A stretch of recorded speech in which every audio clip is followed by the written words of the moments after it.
어느 여집사님한테 이런 말을 들었어요. 살다가 보면은 이 부부싸움을 할 때가 있는데 자기 친구들은 그럴 때면 짐 싸들고 친정으로 간다는 거예요. 근데 그게 그렇게 부러워 보이더래요. 왜냐면은 자신은 일찍 부모님을 여의고 혼자 남았기 때문에 갈 곳 친정집이 없다는 거예요. 사실 친정 부모님 살아 계셔도 부부싸움하고 집 나가는 게 그렇게 쉬운 일은 아닐 거라고 생각합니다. 그 후폭풍이 두렵기 때문이죠. 그러나 애들은 다릅니다. 때가 다를 뿐 언젠가 애들은 다 나갑니다. 특히 나도 이제 클 만큼 컸다. 더 이상 부모 밑에서 이렇게 간섭받고 속박받으면서 살 수는 없다. 이 둥지를 벗어나서 푸른 창공으로 나도 날아오르리라 막 이런 생각을 한번 하게 되면은 이건 못 말리는 겁니다. 조만간 나갑니다. 그건 우리 부모가 싫어서가 아닙니다. 아직 집 떠날 만큼 준비되지 않은 이 솜털도 가시지 않은 채 나가면은 들짐승한테 잡혀먹을 거라는 거를 우리는 알지만은 나가고 싶은 그 아이는 그 현실을 모릅니다. 반면에 작은 아이도 있습니다.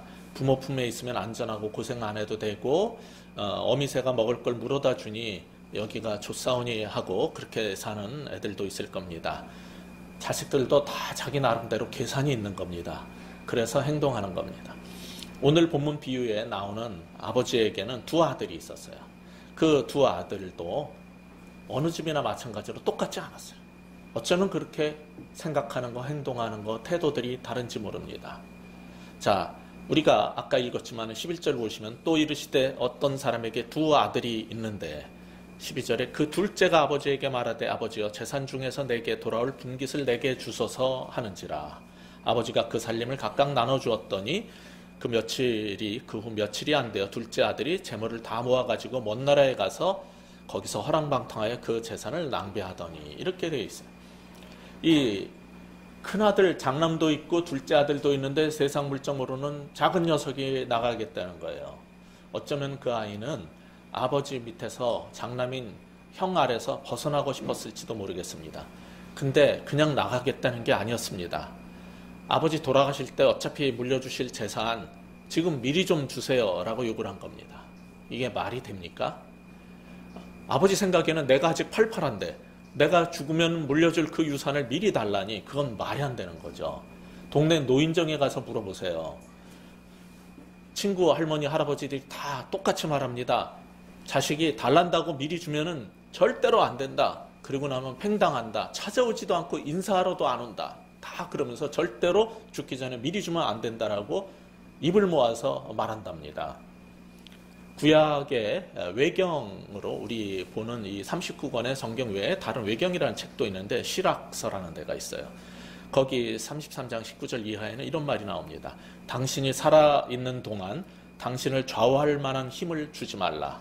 그리고 당신의 물품을 다시 돌려달라고 요구하지 않기 위해서는 다른 사람에게 그거를 주지 말라. 이런 말이 나올 정도예요. 뭘 하나 일단 주면은 힘이 다 빠지고 없어진다는 이런 교훈인가 봅니다. 유산을 일찍 준다는 건 그런 겁니다. 그런데 여기 우리 비유에 나오는 오늘 읽었던 이 이야기에 나오는 아버지는 유산을 미리 내줬어요. 신명기 21장에 의하면은 둘째 아들은 아마 재산의 3분의 1 정도를 당시 규례대로 하면 받을 수 있었을 겁니다. 이렇게 재산을 미리 받아가지고 나가려는 아들 생각에는 내가 나가기만 하면은 이것 가지고 뭔가를 해서 멋지게 살 수 있을 거라는 확신이 있었기 때문에 아마 그랬을 겁니다. 반면 부모 입장에서는 사전 유산 청구 이런 태도도 잘못됐지만 섣불리 나가면은 내가 사랑하는 아이가 다칠 수도 죽을 수도 있다는 거를 이 정글의 법칙을 잘 알기 때문에 쉽게 허락해 줄 수 없었을 겁니다. 그런데 이 아버지는 대단해요.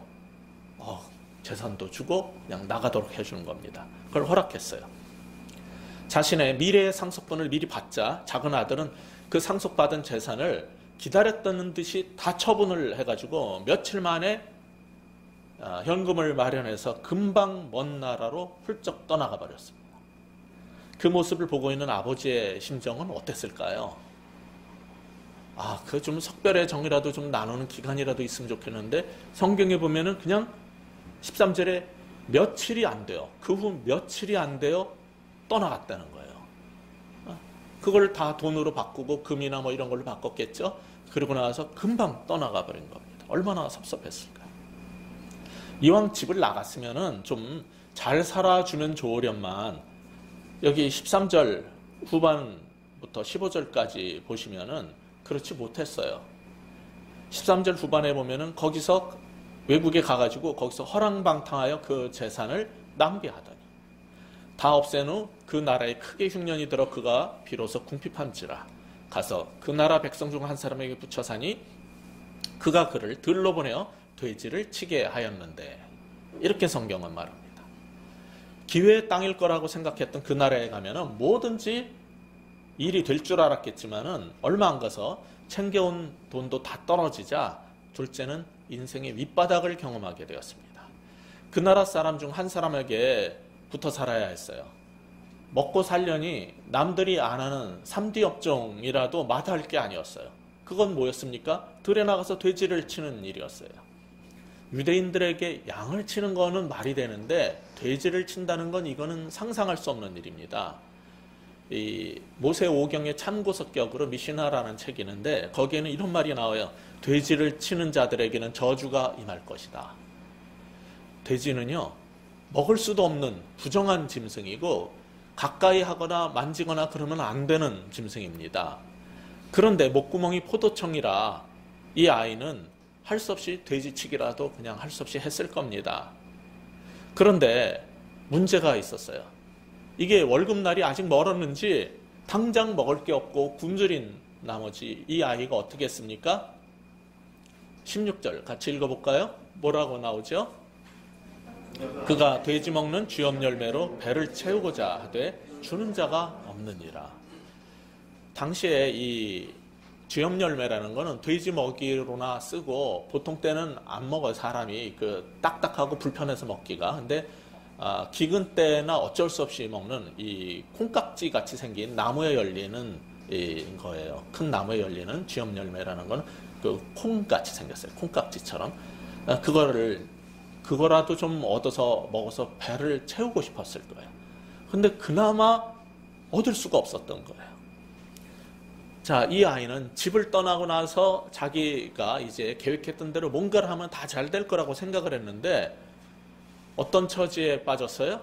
처음에는 그렇게 무시하던 이방인을 섬기게 됐어요. 그 다음에는 돼지를 섬기게 됐어요. 그 다음에는 돼지 음식을 먹게 됐어요. 이 집 떠난 사람의 점점 악화되는 처지를, 그 인생을 지금은 성경이 보여주고 있습니다.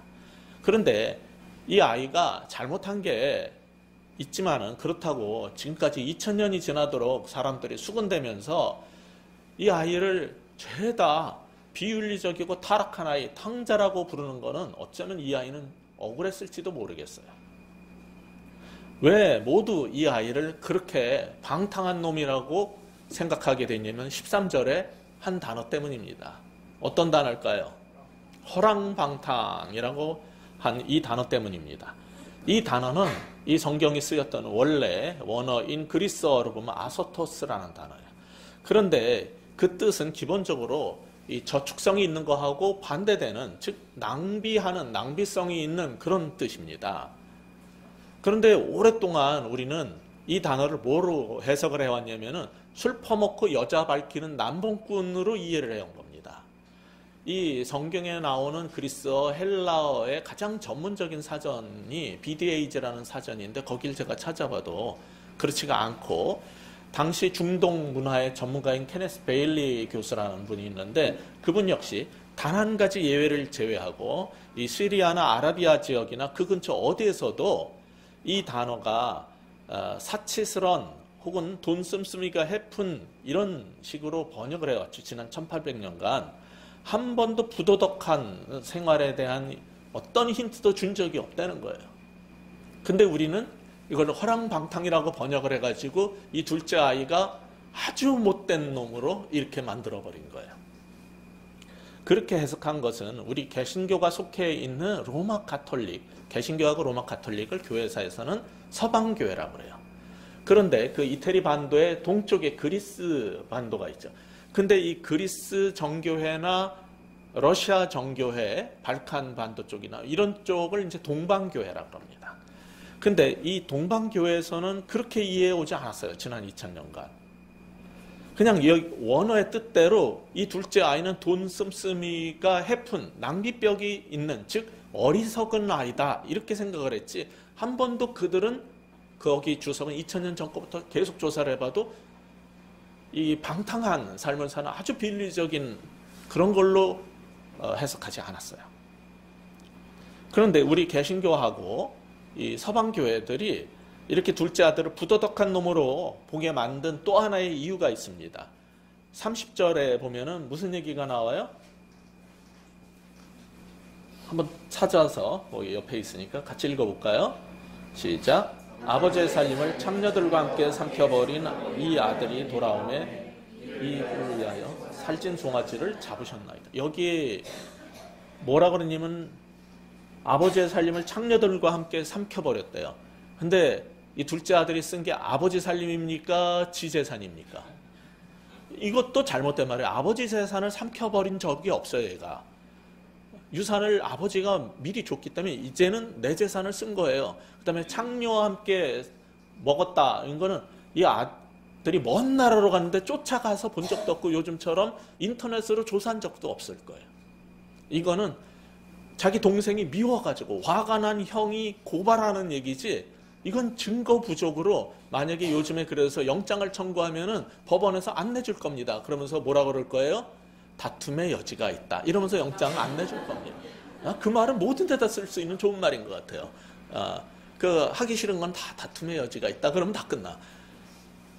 그럼 쉬워요. 그 무슨 법관 하는 게 그렇게 쉬워. 구체적으로 말을 해야지.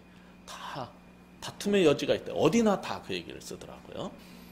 이 얘기가 나온 김에 우리가 잘 안다고 생각하는 이 얘기, 소위 탕자의 비유에 대해서 한 가지 더 생각해 볼 게 있어요. 마크 알런 포웰이라는 신약학자가 있는데 여기서 둘째 아들이 나가서 궁핍하게 굶주리게 된 이유가 무엇 때문이라고 생각하느냐라고 자기가 가르치는 신학생들한테 물어봤어요. 미국에서. 그리고 미국의 이제 주요 인물들, 교회에서 봉사하는 그런 사람들한테 물어봤는데 100% 허랑방탕해서 또는 재산을 탕진해서라고 하고 단 6%만 또 다른 이유를 얘기했어요. 6%밖에 보지 못한 또 다른 이유는 뭘까요? 14절을 다시 읽어보겠습니다. 시작. 다 없앤 후 그 나라에 크게 흉년이 들어 그가 비로소 궁핍한지라. 이 아들이 낭비병이 있었던 건 사실이지만은 궁핍하게 된 직접적인 이유는 그가 가서 살던 나라 전체가 큰 흉년에 빠졌기 때문이라고 14절이 분명히 말하고 있어요. 근데 오로지 6%만 이 얘기를 했지 100% 모두 다 이 아이가 창녀와 함께 허랑방탕하게 살아서라고 비난을 했던 거예요. 6%는 그래도 이걸 본 거예요. 놀랍지 않습니까? 근데 이 포웰 교수가 이제 교수 생활을 미국에서 하다가 러시아 동방교회에 속해 있는 그 러시아 교회의 한 신학교에 가서 강의할 기회가 있었어요. 가서 똑같은 질문을 했어요. 근데 러시아 사람도 탕진했다, 허랑방탕한 이거는 그들에게는 없는 개념이고 재산을 탕진했다를 지적한 사람이 있어요. 34%나 있어요. 근데 미국은 100%인데 한국도 100%인데 러시아 신학생들은 34%가 탕진을 언급했고 놀랍게도 84%가 흉년을 언급했어요. 미국의 기독교인은 6%밖에 캐치하지 못한 얘기를 러시아 기독교인들은 84%가 지목을 한 거예요. 왜 그랬을까요? 1941년에 세계대전 때 독일 육군이 생페테르부르크 시에 가가지고 그 저항을 하니까 다 포위를 한 적이 있어요. 당시 그 지역 거주민들이 3년 가까운 900일간 기근에 시달렸어요. 모든 보급을 다 차단해버렸기 때문에 그 일로 인해서 도시 인구의 4분의 1에 해당하는 67만 명이 굶주림과 버려짐으로 죽었습니다. 기근의 무서움을 아는 사람들의 후예답게 그들은 이 흉년이 눈에 보인 거예요. 그러나 풍요롭게 살았던 미국 기독교인들은 흉년에 대해서 그냥 스쳐 지나갔지 성경을 백독을 하고 30년을 교회 다녀도 안 보입니다. 이건 뭘 말해줍니까? 우리가 성경을 안다고 말하지만 심지어 신학을 했다고 말하는 사람도 마찬가지입니다. 그냥 우리의 상황적, 문화적 배경에 따라서 성경을 읽는다는 거예요. 근데 저한테는 이상한 게 있어요. 우리 한국 사람은 너무 굶주리고 보릿고개를 지내고 못 살았던 사람인데 미국보다 왜 더 흉년에 대해서 6%라도 받는데 우리는 제가 한 번도 이 얘기를 들은 적이 없어요. 왜 우리는 미국 사람보다 더 미국적으로 해석을 할까요? 그 이유는 조금 후에 말씀드리도록 하고 이 포엘 교수의 실험 얘기 한 가지를 더 말씀드리겠습니다. 포엘 교수가 그 다음에 이제 단기 선교차 아프리카, 동부 아프리카에 있는 탄자니아 신학교에 가서 강의를 한 기회가 있었습니다. 거기 신학대학원 학생들한테도 이 똑같은 질문을 하고 싶었어요. 얘네들은 미국 사람처럼 대답을 할까, 러시아 방식으로 대답을 할까 너무 궁금해가지고 모을 수 있는 만큼 그 신학대학원 학생들 50명을 한 큰 강의실에다 다 모아놓고 이 두 아들 얘기를 큰 소리로 읽어준 다음에 왜 동생이 이렇게 돼지 먹이나 먹을 정도로 굶주리게 되었을까요? 라고 질문했어요. 그러면서 대답이 몇 프로가 얘가 허랑방탕하고 돈을 다 써서 그랬다라고 대답을 할지 또 몇 프로가 흉년이 왔기 때문이라고 대답을 할지 너무 궁금해가지고 대답을 들었는데 예상대로 그렇게 대답한 사람들이 있었지만은 거의 대다수에 해당하는 80%가 완전히 다른 대답을 한 거예요. 뭐라고 대답을 했냐면은 아무도 걔한테 먹을 걸 안 줘서 그런 겁니다.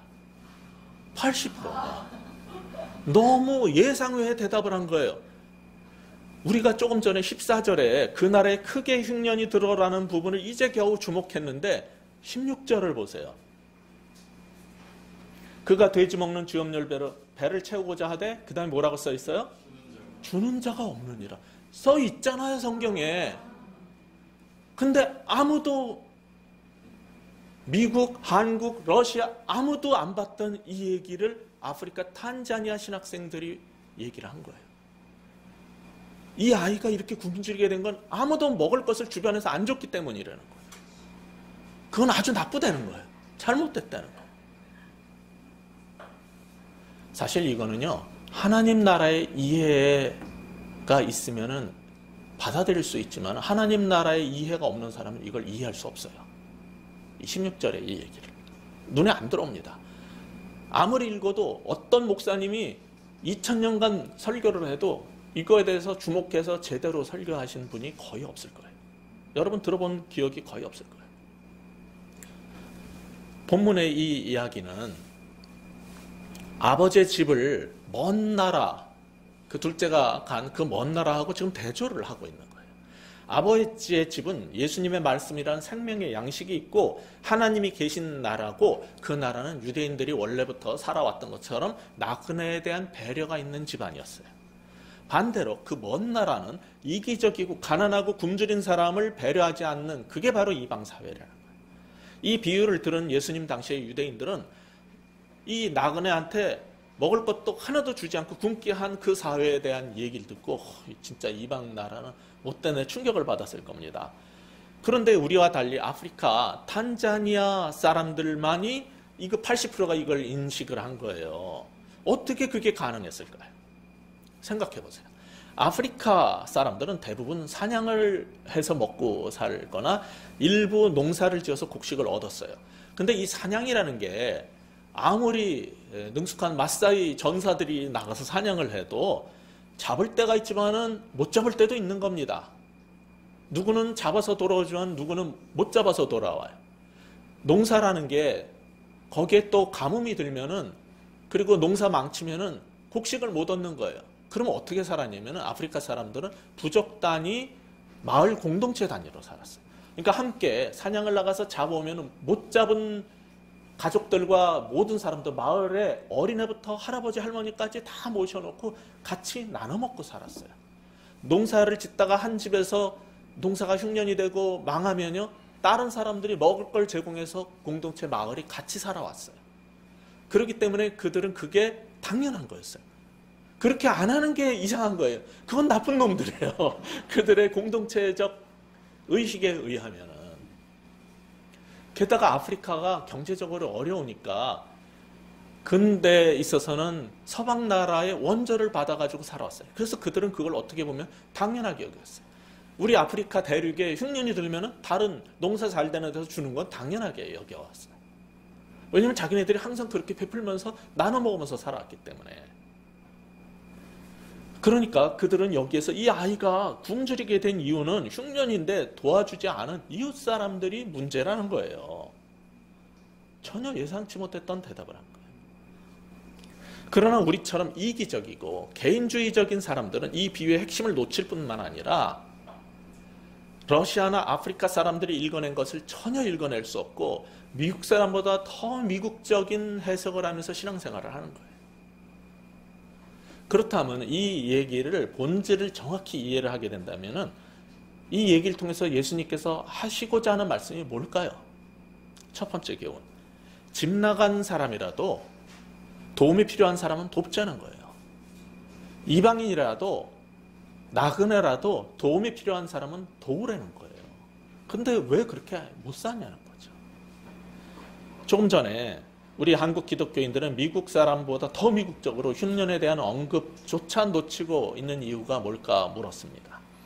그것은 미국식, 더 넓게는 서방교인 로마 카톨릭이나 유럽 개신교 신학에 근거한 신앙관 때문입니다. 이제 17절 이하에 대한 설명을 들어보면 알게 될 겁니다. 다시 이 비유로 돌아와서 아까 그 얘기의 자세한 거는 제가 마크 알렌 포엘 책을 번역했는데 목사가 읽는 성경, 교인이 읽는 성경 이런 제목으로 번역한 책에 자세한 그 외에 얘기들이 있어요. 원래 제목은 How do they hear? 그들은 어떻게 듣는가인데 성경이 말하는데 사람들은 자기식대로 듣는다는 거예요. 제 설교도 자기식대로 듣고요. 어떤 사람은 좋아요, 어떤 사람은 싫어요. 다 자기식대로 해석하는 건데 성경 원래 그렇게 본다는 거예요. 그걸 너무 잘 보여주고 있어요. 근데 이제 다시 17절 이하로 돌아가서 17절부터 20절 상반부까지 같이 한번 읽어보겠습니다. 시작. 예, 스스로 돌이켜 내 아버지에게는 양식이 풍족한 품꾼이 얼마나 많은가. 나는 여기서 줄여 죽는구나. 내가 일어나 아버지께 가서 이르기를 아버지 내가 하늘과 아버지께 죄를 지었사오니 지금부터는 아버지의 아들이라 일컬음을 감당하지 못하겠나이다. 나를 품꾼의 하나로 보소서 하리라 하고 이에 일어나서 아버지께로 돌아가니라. 여기까지만. 자, 아들, 이 둘째 아들이 기근이라는 멸망과 죽음의 위기를 어떻게 해결했어요? 미국 사람들이 이 얘기의 클라이맥스로 본 거는 17절부터 지금 20절까지에 나오는 것처럼 이 둘째 아이가 그 문제를 해결한 길은 변화를 위해서 내린 그의 결단과 그에 따른 행동이라고 생각해 왔어요.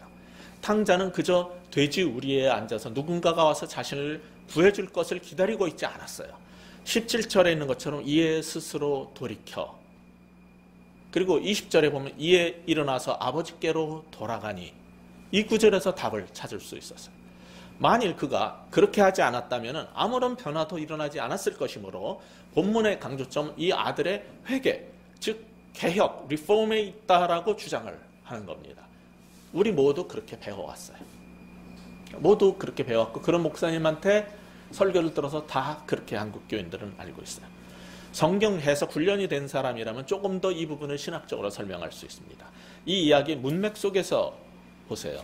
이 비유 바로 앞에 나오는 10절을 보시면은 죄인 하나가 회개하면 하나님의 사자들 앞에서 기쁨이 되니라 라고 돼 있죠.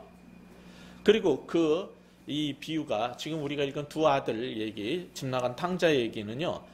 이 15장 앞에서부터 보면 세 편의 시리즈 얘기 중에 세 번째 거예요. 첫 번째는 뭐였어요? 잃은 양 얘기가 나오고 두 번째 비유는 잃은 동전 얘기가 나오죠. 그런 다음에 지금 우리가 읽었던 11절부터 잃은 아들 얘기가 세 번째 얘기로 붙어 나온 거예요. 근데 앞에 두 얘기들은 17절하고 10절에서 반복하듯이 회개하는 죄인에 대한 거라고 예수님께서 명시적으로 말씀을 하셨어요. 그러니까 이 세 번째 얘기, 탕자의 얘기도 똑같이 결론을 내려야 한다는 주장입니다. 그래서 본문의 요지는 회개하는 죄인에 대한 교훈이라는 거예요. 이처럼 서방의 기독교인들과 우리 한국교회는 이 비유의 초점을 회개와 개혁의 강조점을 둬왔어요. 그러나 아까 말씀드린 것처럼 그리스 정교회라든지 러시아 정교회라든지 기독교의 또 반쪽인 동방교회 그리스도인들은 지난 2000년 가까이 완전히 다른 시각에서 봐왔어요. 예를 들어서 아까 러시아 신학생들 얘기를 했는데 그들도 이 부분을 신학적으로 설명할 수 있습니다. 뭐라고 할 것 같아요? 그래, 문맥 가지고 얘기해? 그래, 문맥 보자. 첫 번째 비유 15장 3절부터 7절에는 그러면은 이 얘기가 무리에서 빠져나간 게 나쁜 짓이라는 것을 깨달은 양이 회개해서 이제부터 착한 양떼와 함께 다녀야겠다라고 결심한 나쁜 양에 대한, 못된 양에 대한 얘기냐는 거예요. 둘째 비유 보자는 거예요. 8절부터 10절에 보면은 이 잃어버려진 동전이 내가 왜 굴러가서 잃어버려졌을까를 회개하는, 그래서 아주 나는 못된 나쁜 동전이구나 회개하자라는 얘기냐는 거예요. 둘 다 아니거든요. 두 경우 모두 요점은 무슨 이유로 잃어버려졌든지 하여간에 그 둘 다 잃어버려진 동전과 양에 대한 얘기인데 핵심은 뭐냐면 그걸 찾게 된 주인의 기쁨이 얼마나 큰가에 대한 얘기라는 거예요. 따라서 양이나 동전이 회개하고 돌아가는 얘기, 즉 개혁에 대한 어떤 언급도 없는 것처럼 본문의 세 번째 얘기인 이 탕자의 얘기에서도 그런 게 회개하라는 게 자명하게 드러나 있지 않다는 거예요. 사실 이 관점을 이해하려면은 이 둘째 아들이 집 나갔다 돌아와서 재결합을 했을 때 아버지가 말씀하시는 걸 보면 알 수 있어요. 24절 같이 읽겠습니다. 시작. 내가 너에게 말하노니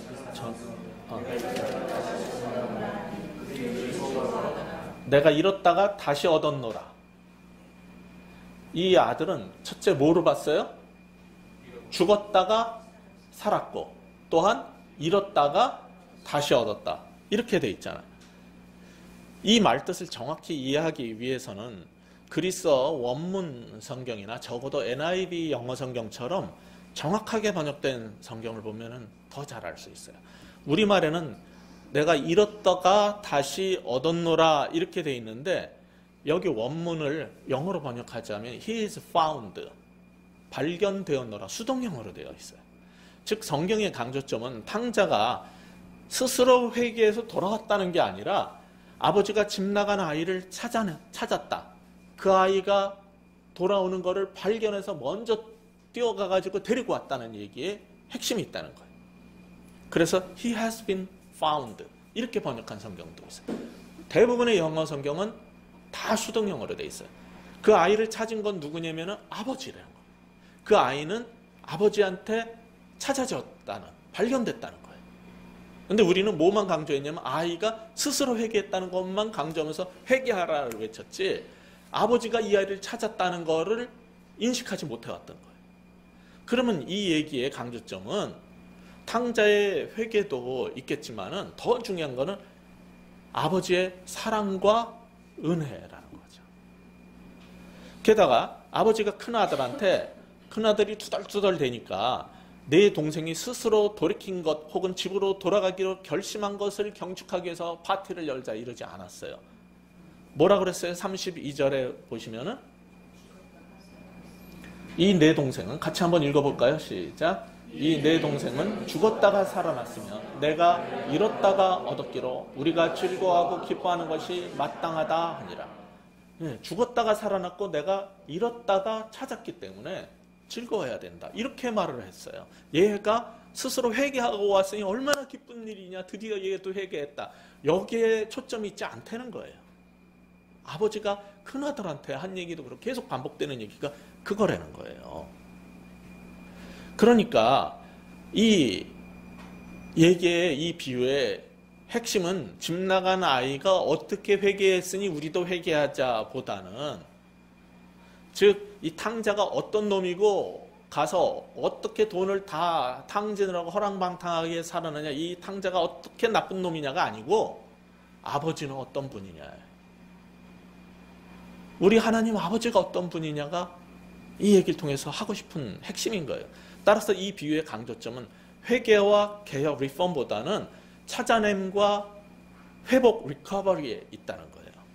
그렇게 해서 잃어버린 양, 잃어버린 동전, 그리고 오늘 본문의 잃어버린 아들 얘기 3편 모두 잃어버려진 것이 회수되었을 때 기쁨, 하늘에서의 기쁨, 아버지가 얼마나 즐거워하는가를 보라는 거예요.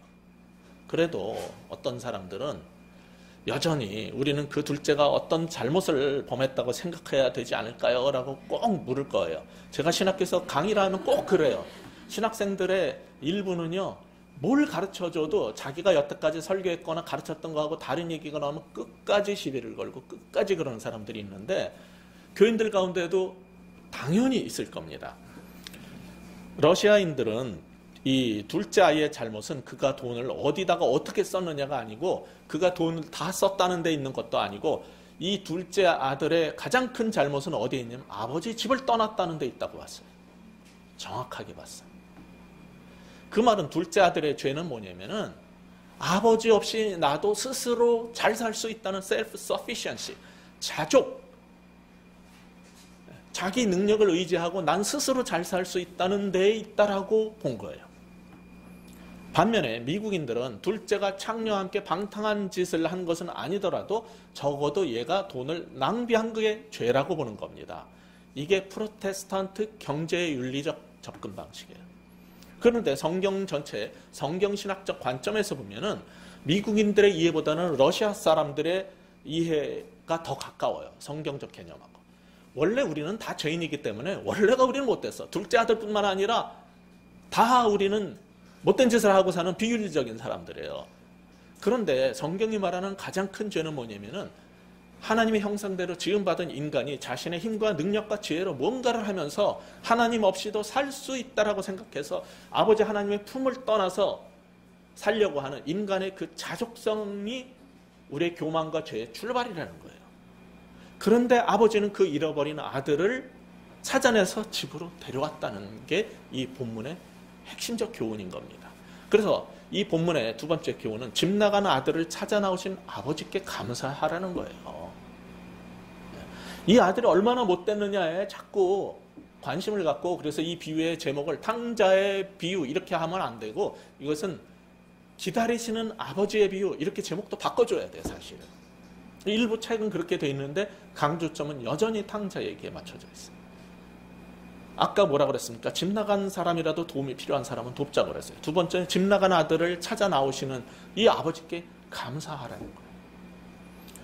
이제 이런 신학적 문화적 얘기를 잠시 접고 5월 가정의 달 마지막 설교란 시점에서 우리 큰 주제인 이 가정에 대한 문제로 좀 다른 시각에서 본문을 정리해 보려고 해요. 이 작은 아들이 드디어 집으로 돌아가기로 결심을 했는데 그 직접적 계기가 된 게 무엇이었을까요? 17절에 있는 것처럼 굶어 죽게 되었기 때문입니다. 내가 스스로 살아버려도 모든 노력이 허사로 돌아가고 상황과 환경도 안 도와주고 모든 것이 합력하여 선을 이루는 게 아니라 모든 것이 합력하여 나를 괴롭히고 내 인생이 바닥을 치게 됐을 때, 그때야 사람은 집을 생각하고 아버지 품을 생각하는 겁니다. 내 모든 노력이 이렇게 물거품으로 돌아가고 이렇게 안 될 때, 즉 무로, 제로로 돌아갔을 때 사람은 하나님께 돌아갈 생각을 비로소 시작하게 되는 겁니다. 내 힘으로 내 지혜로 내 방식대로 하려던 모든 게 소용없고 절망 속에 바닥을 칠 때, 그때 우리는 집을 생각하는 거예요. 그 교만한 인간이 하나님께 나오는 순간인 거죠. 작은 아들이 지금 바로 그 상황이었어요. 그러나 자기 힘으로 뭔가 할 수 있다고 생각하는 종교인들은 여전히 집 나가서 안 들어오고요, 교회 안에서 딴짓합니다. 그런데 작은 아들이 이 굶주림 속에서 집으로 돌아가기로 결심한 데 도움이 된 게 뭐였을 것 같아요? 이전에 살았던 행복했던 집에 대한, 가정에 대한 추억일 거예요. 인생 밑바닥에서 떠나왔던 집을, 내가 살던 집을 되돌아보게 됐어요. 특히 이 굶주린 아들은 아버지 집에서는 나뿐 아니라, 그 집의 아들인 나뿐 아니라 17절 보세요. 하인도 양식이 풍족했다는 사실을 떠올렸어요. 과거의 풍성한 삶, 풍요에 대한 추억이 그를 먼 곳에서 집으로 돌아오게 만든 겁니다. 만약에 얘가 생각을 해봤는데 생각해봤더니 옛날에 살던 집이 꼬질꼬질하고 너무 가난해서 돌아가봤자 그 밥주걱으로 따기를 맞아도 뜯어먹을 풀도 밥풀도 건질 게 없다. 게다가 아버지가 그렇게 폭군이다. 아니 형한테 맞아 죽을 것 같아. 그러면 갈 것 같아요? 절대로 안 갑니다. 뭐 때문에 가게 된 거예요? 그 집의 사랑, 그리고 풍요로움, 그리고 그 쉼, 너그러움, 이 모든 것들이 그를 움직이게 만들었을 거예요. 우리도 마찬가지입니다. 집 나간 남편이, 집 나간 아들이 돌아오면은 우리 집이 풍요, 사랑, 포용에 대한 기억이 있어야 되는 겁니다.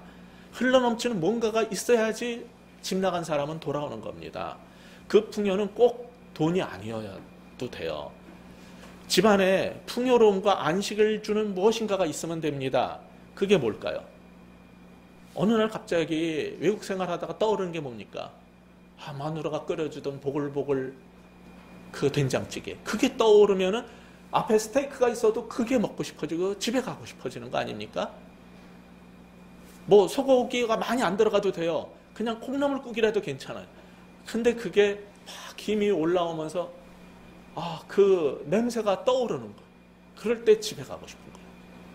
근데 만약에 갔는데 맨날 라면에다가 언제 시킨 건지 모르겠는 불어터진 짜장면 그런 것만 생각나면 별로 가고 싶지 않아요.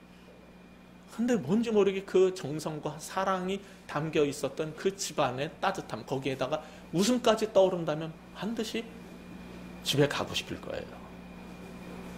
교회도 그런 겁니다. 교회 다니다가 가끔 가다가 이 교회 아니어도 나는 딴 데 나가서도 잘 살 수 있다 생각하고 나가요. 근데 나갔다가 세상으로 돌아갔다가 너무 고통스럽고 힘들기 때문에 다시 가고 싶은데 가면은 목사님이 소리 지를 거, 장로님들이 화낼 거, 교인들이 그냥 찬바람 도는 그 모습 이런 것만 떠오르면요. 교회로 다시 돌아올 것 같아요? 세상으로 갔던 애들이? 안 옵니다. 절대로 안 옵니다. 교회는요. 생각하면 항상 포근하고 포용해주고 같이 웃던 그런 게다가 조금 후에 우리 기다리고 있는 저 맛있는 다과 이런 게 생각나면요 가고 싶은 겁니다. 교회랑 가정은 다 똑같이 그래야 되는 거예요. 이 본문의 마지막 교훈은 집과 교회는 항상 포근한 고향으로 기억되게 해줘야 된다. 여러분의 가정도 그렇고요. 교회도 그렇고요. 항상 풍요롭고 사랑이 넘치고 어떤 잘못을 했든지 간에 돌아가면은 포용해주는 그게 있어야지 가고 싶은 겁니다. 집 나간 아들이 집으로 돌아갔더니 그래서 어떤 일이 벌어졌어요? 20절 후반부 보면은 아직도 거리가 먼데 아버지가 어떻게 했어요? 그를 보고 측은히 여겨 달려가 목을 안고 입을 맞췄다고 그랬어요. 아직 다 돌아오지 않았어요. 집에 들어서기 전입니다. 20절 하반부를 보시면 아직도 거리가 멀다 그랬어요. 근데 아버지가 먼저 발견하고 나를 막 뛰어나오신 거예요. 근데 그 아버지는 나를 보자마자 야단치고 어디 가서 무슨 짓을 한 거냐, 가지고 나갔던 돈은 얼마나 남았냐 이런 거 체크 안 했어요. 그러면 어디다가 다 쓴 거니? 어떻게 무슨 짓을 하고 다닌 거니? 이렇게 말하지 않고 달려와서 그저 말없이 내 목을 끌어안고 뺨에 입을 맞췄어요. 어떻게 그 못된 아들한테 그럴 수가 있습니까? 이유는요. 20절 하반부에 있는 한 단어 때문에요. 측은히 여겨. 아버지의 마음속에는요. 측은한 마음이 들었어요. 얘가 얼마나 힘들었을까. 소문에 의하면 그 나라에 흉년이 들었다는데 어떻게 살았을까. 측은한 마음이 먼저 들었어요. 이 단어는 지금 이 누가복음 7장 13절에 남편을 잃은 나인성의 과부가 자기 인생의 유일한 희망이 그 외아들이었는데 그 외아들마저 죽자 그를 장사 지내기 위해서 메고 나오는 걸 보고 예수님 불쌍히 여기사 울지 말라 하셨을 때 그 불쌍히 여기사 똑같은 단어입니다. 이 아버지는 집 나갔다 돌아오는 아들을 보면서 측은한 마음이 들은 거예요. 너무 불쌍했어요. 이 불쌍한 마음이 얘를 향한 책망보다 더 컸기 때문에 그를 끌어안고 그냥 다짜고짜 아무 말 없이 그를 끌어안고 받아들일 수 있었던 거예요. 이게 아버지의 은혜예요. 이게 아버지의 사랑이고 이게 아버지의 은혜예요. 그런 게 있기 때문에 21절에 비로소 진심 어린 회개를 이 아이가 하게 된 거예요. 사랑이 먼저입니다. 회개하라고 말하기 전에 하나님의 사랑과 포용을 느껴야지, 아버지의 그 집안의 그 사랑과 포용을 느껴야지 진정한 회개가 나오는 겁니다.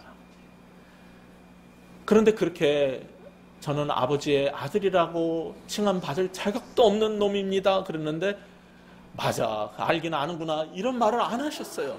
그리고 그 얘기에 대해서 입을 딱 닫으시고 22, 3절처럼 말씀하셨어요. 같이 읽겠습니다. 22, 3절 시작. 아버지는 종들에게 이르되 제일 좋은 옷을 내어다가 입히고 손에 가락지를 끼고 발에 신을 신기라. 그리고 살진 송아지를 끌어다가 잡으라. 우리가 먹고 즐기자. 예, 거기까지만 보겠습니다. 지금 22, 3절의 의미가 뭔지는 다음에 이 본문을 제가 구원론적 입장에서 다시 한번 설교할 기회가 있을 거예요. 그때 자세히 설명을 드리겠고, 그냥 한 가지만 아시면 돼요. 여기서 분명한 거는 돌아온 아들에게 아버지는 잘못에 대한 책임을 묻지 않고 책잡지도 않고 너무 기뻐서 자신이 해줄 수 있는 가장 귀한 것으로 베풀었다는 거예요. 그냥 그것만 아시면 되겠어요. 게다가 돌아온 아들에 대한 아버지의 판단이 24절에 나오는데 아까 읽은 거죠. 죽었다가 다시 산 거고 잃었다가 찾았다라고 판단을 했어요. 우리 죄인들이 하나님 아버지께로 돌아가면은 하나님은 우리를 이렇게 맞아 주신다는 거예요. 마찬가지로 우리도 집 나간 남편, 자식, 가족들을 향해서 이 의식이 있어야 된다는 거예요. 교회도 똑같다는 거예요. 교회를 떠났다가 다시 돌아오는 사람이 있다면은 그 사람이 우리보다 나쁘거나 못된 게 아니에요. 하나님 보기엔 똑같은 놈들이에요. 근데 누구는 나가고 누구는 그냥 버티는 거지, 나간 놈만 항상 더 나쁜 놈은 아니에요. 그렇다면 같은 죄인이라면 교회에 남아있던 우리들에게도 똑같은 인식이 있어야 된다는 거예요. 그가 돌아오면 네가 뭘 잘못했고 왜 나갔고를 따지지 말고 그냥 포용해 줄 수 있어야 된다는 거예요. 오늘 말씀은 우리에게 무엇을 요구합니까? 가정은 언제나 돌아가고 싶은 작은 천국이어야 하는 겁니다. 하나님 백성의 가족인 교회도 언제나 돌아가고 싶은 곳이 되어야 하는 겁니다. 하나님께서 이 땅에 허락하신 첫 번째 공동체가 가정이고 주께서 이 땅에 허락하신 마지막 공동체가 교회라면 둘 다 같은 모습으로 사람 앞에 서야 된다는 겁니다. 그래야 집 나간 사람들이 돌아올 수 있고 돌아온 사람들이 마음 편히 정착할 수 있는 겁니다. 돌아온 사람들은 그냥 품어줘야 하는 겁니다. 이런 못된 것이 왜 다시 돌아왔냐, 창녀랑 잘 먹고 잘 살지 그랬냐, 그러면 안 되는 겁니다. 일단 돌아온 사람에게는 이유를 묻지 말고 잘못을 지적하기 전에 잃어버렸던 죽었던 자식을 찾았다고 생각하고 그냥 품어줘야 되는 겁니다. 심판은 하나님이 하실 거고 회개도 그 집 나간 그 아이가 하나님 앞에서 할 일이고 우리가 할 일은 그냥 품어주고 받아주면 됩니다. 집은 지친 일과를 마친 사람들이 돌아가고 싶은 곳이어야 하고 교회는 세상에서 지친 사람들이 돌아가고 싶은 곳이 돼야 하는 겁니다. 가정과 교회는 이 세상에서 가장 따뜻하고 풍요롭고 사랑으로 우리를 품어주는 하늘 아버지의 품이 돼야 되는 겁니다. 우리 뉴비긴 교회가 바로 그런 교회 되기를 주의 이름으로 축원합니다. 기도하겠습니다. 하나님 아버지, 우리 같은 죄인을 그저 말없이 품어주시고 받아주시고 아버지의 품 안으로 들어오게 하시니 감사드립니다. 그 은혜에 감격하지만 그것을 잊고 때로는 다른 사람이 마음에 안 들고 저런 놈도 하나님께서 아버지께서 받아주실까 생각하면서 비난하기도 하고 비방하기도 합니다. 하나님, 그래서 집 나간 사람들이 정말 다시 돌아오기에 너무나 힘들고 꺼려지고 불편한 게 그게 교회가 되지 않게 하여 주옵소서. 그런 집 되지 않게 하여 주옵소서. 우리 가족에게도 우리의 자녀들에게도 바로 그런 모습으로 사랑으로 대할 수 있게 하여 주옵소서. 그저 쉴 수 있는 그 마지막 공간이 될 수 있도록 우리 가정을 그렇게 만들 수 있도록 주여 축복하여 주옵소서. 동시에 우리 교회도 그렇게 만들 수 있는 우리 모든 그리스도인들 되게 하여 주시옵소서. 이 일에 쓰임받는 우리 뉴비긴 성도들 모두 될 수 있도록 주님 축복하여 주시옵소서. 예수 그리스도 이름으로 간절히 기도합니다.